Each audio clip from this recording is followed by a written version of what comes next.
La reforma electoral ha estado ocasionando serios conflictos entre opiniones diversas de líderes empresariales hasta de la conferencia del episcopado mexicano. ¿Quién se pronunció en contra de una reforma a la cual ellos catalogan que va a ocasionar serios problemas en la vida democrática de nuestro país? Nos acompaña el doctor Juan Miguel Alcántara Soria, que es un placer poder saludar por este medio. Doctor, muy buenos días, buenas tardes. Un saludarte, Hugo Adriana, a tus órdenes. Doctor, ¿qué está pasando en nuestro país? Vemos de que hay presiones por el lado del tema de seguridad pública, luego se desvía la atención en lo que es la reforma electoral y vemos de que como que no se está informando en verdad lo que puede pasar para nuestro país.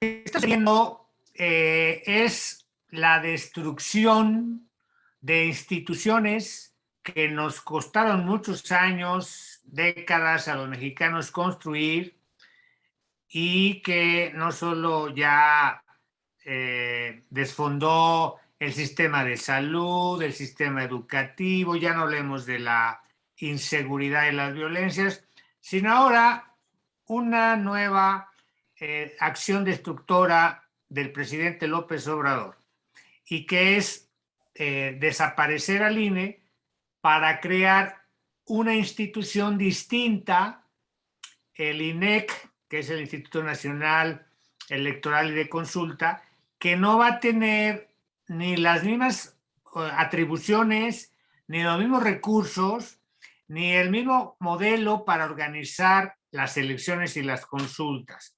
Y creo que hay que centrarnos en esto. ¿Qué significa que el presidente López Obrador quiera destruir al INE? Bueno, en primer lugar, es una reacción a eso que él ha llamado que le hicieron fraude en el 2006, y desde allá viene incubando en él y en una parte de la población ese resentimiento, ese rencor, esas ansias de venganza, de destruir al INE. Y ahora propone este nuevo instituto. Insisto, no es solo un cambio de nombre, no es una cuestión cosmetológica, no. Es que este nuevo organismo, por ejemplo, ya no va a organizar el padrón electoral, que era una de las columnas vertebrales del anterior sistema. El padrón electoral lo organizaba el INE y con base en ese padrón nos expedía una credencial del lector con fotografía. Eso ya no está previsto que lo vaya a hacer este nuevo instituto. Se deduce por omisión que se lo regresan a como estaba en el pasado a la Secretaría de Gobernación, con hoy un pelele del presidente López Obrador. Y junto con eso, o sea, desaparecer al INE para crear este órgano que evidentemente rompe con la idea del profesionalismo con el que se conformó el INE. Se buscaba que fuera conducido por expertos en temas de organizar elecciones, demografía, etcétera. No, bueno, eso se termina. ¿Por qué? Porque lo que hoy propone López Obrador es que vayamos a elecciones de los consejeros de este nuevo órgano, que evidentemente, pues si las elecciones son ahora, van a ganar los que proponga Morena para organizar las elecciones. No me detengo más allá, voy a hablar rápidamente de lo que están proponiendo. Es desaparecer a todos los organismos electorales de los estados para que haya uno solo, centralizado, romper con el federalismo. Nos la venden en la idea de que vamos a ahorrar mucho dinero, porque va a haber menos senadores, va a haber menos diputados, se desaparecen los distritos electorales, todo será por listas. ¿Qué significa eso de que en diario haya distritos y ya no se elija en cada distrito de los 300 del país a un diputado o una diputada? Que los partidos van a tener todo el control de esas listas y cada vez menos vamos a saber quién es el diputado o la diputada de nuestro distrito. Es pues una fórmula que lleva a la mayor, no solo centralización, sino partidización, Y bueno, el presidente con ese argumento de que va a ahorrar dinero porque ese dinero se lo quiere llevar a dos obras que no van a servir para nada, el Tren Maya o el aeropuerto Felipe Ángeles, que ya se demostró no servirán para nada, la refinería Dos Bocas, que se está inundando. Para eso quiere el presidente López Obrador el dinero. Bueno, pues aquí ese es el argumento, vamos a reducir costos de nuestro sistema electoral. Nadie discute que nuestro sistema es perfectible, pero como bien dices, el episcopado mexicano declaró recientemente que esta es una reforma profundamente regresiva porque destruye lo que con tanto sangre, sudor y lágrimas los mexicanos construimos a partir de 1900. Bueno, la transición empezó en 1977, llevábamos 30 años del 1977 al 1997. Durante esos 20 años, pues logramos una reforma que permitió la alternancia.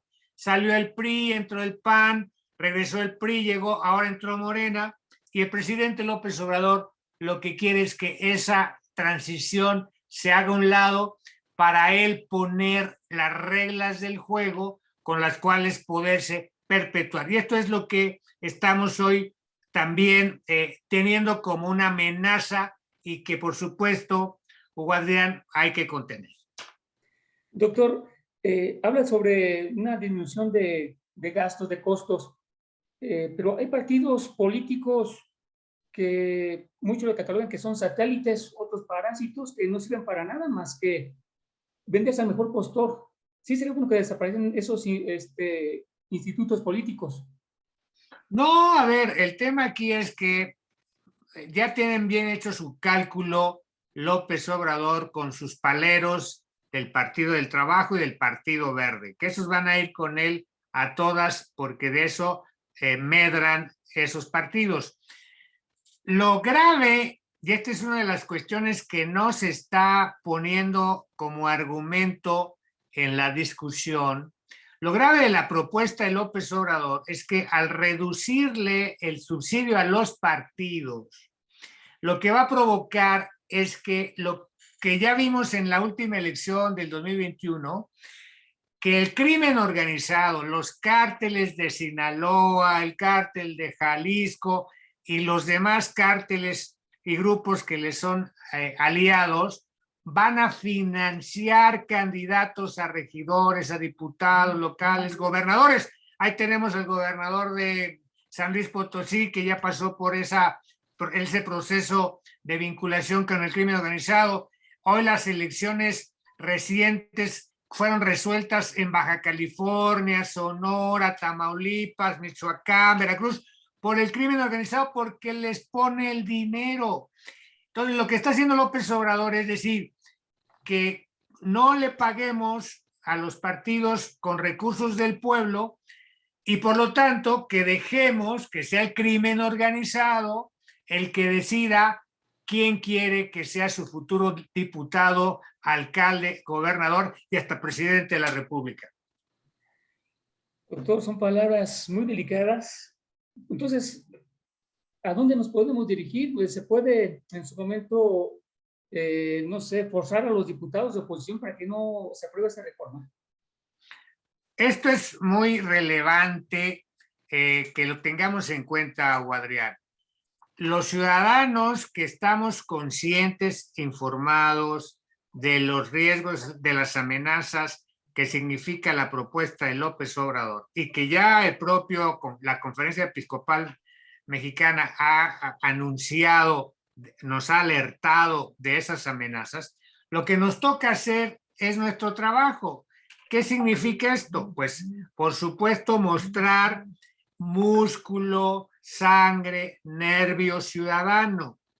Y una de las primeras acciones que se están planteando es, por un lado, efectivamente, ir a sensibilizar, a informar a otros ciudadanos que ni siquiera están enterados y a lo mejor ni les interesa enterarse de lo que está pasando con esta posible reforma a la Constitución y al sistema electoral, pero que sepan que ahí hay una amenaza a la democracia y por lo mismo esa amenaza a la democracia significa que vendrán gobiernos, pueden venir gobiernos que sean totalmente manejados, manipulados por el crimen organizado, para intereses del crimen organizado, entre otras formas de decir los escenarios que podemos construir razonablemente pensando en lo que puede venir. Pero más allá de eso, que es una primera tarea que como ciudadanos tenemos, de que nos socialicemos la información, la dispersemos, la compartamos. Un segundo tema es aquí empezar, como dije, a ejercer músculo ciudadano.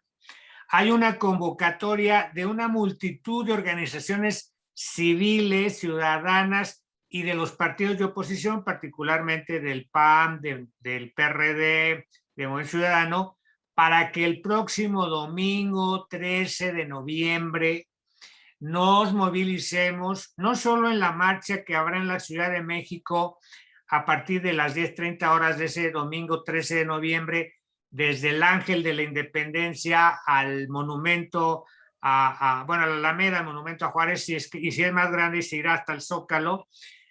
Ya otras ciudades, Monterrey, yo mismo estoy organizando aquí en Irapuato también la movilización para que los ciudadanos salgamos a las calles. Como dije, mostrar músculo, mostrar sangre, mostrar pasión, mostrar decisión de que no nos pueden arrebatar nuestra incipiente democracia.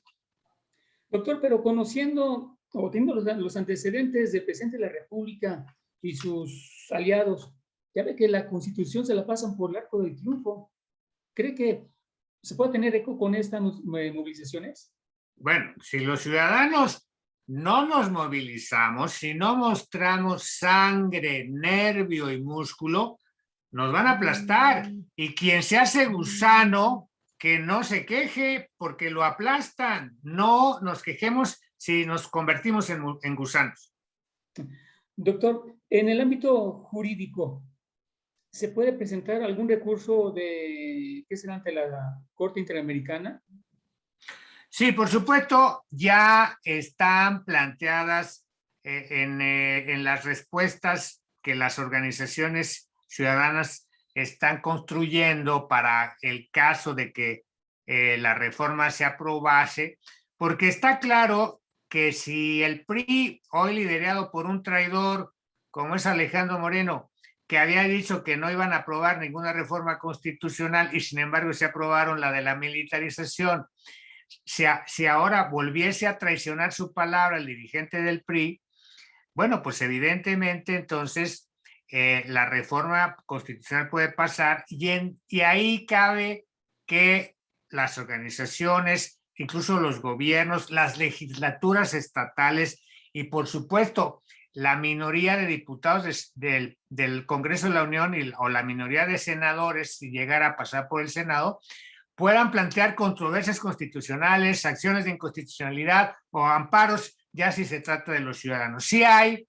mecanismos para que se plantee primero en la Corte de Justicia del país y luego, si es que la Suprema Corte, que hoy está conducida por Arturo Saldívar, que es un acólito del presidente López Obrador, si esto pasa en la Corte, entonces efectivamente la Corte Interamericana de Derechos Humanos se convertiría en nuestra última instancia para revertir esta reforma antidemocrática que ya generó, y qué bueno que tocas el tema, ya generó en el mundo atención y preocupación. La Comisión de Derechos Humanos Europea, la Comisión de Europa, ya se pronunció abiertamente en cuanto a su preocupación porque pudiera avanzar la iniciativa de reforma del presidente López Obrador, porque él también coincide la Comisión de Europa en que es profundamente regresiva.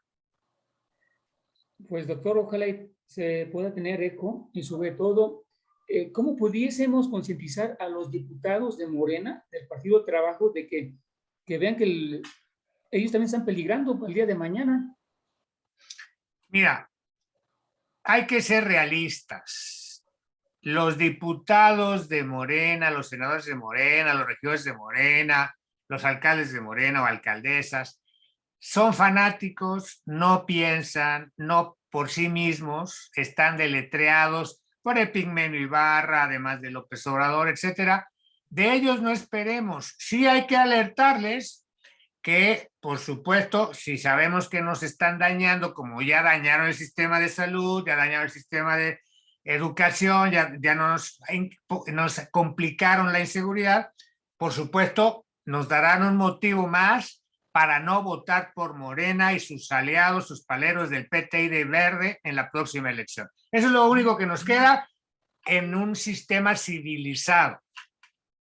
Muy bien. Pues doctor Juan Miguel Alcántara Soria, muchísimas gracias por esta entrevista. Al contrario, gusto saludarte.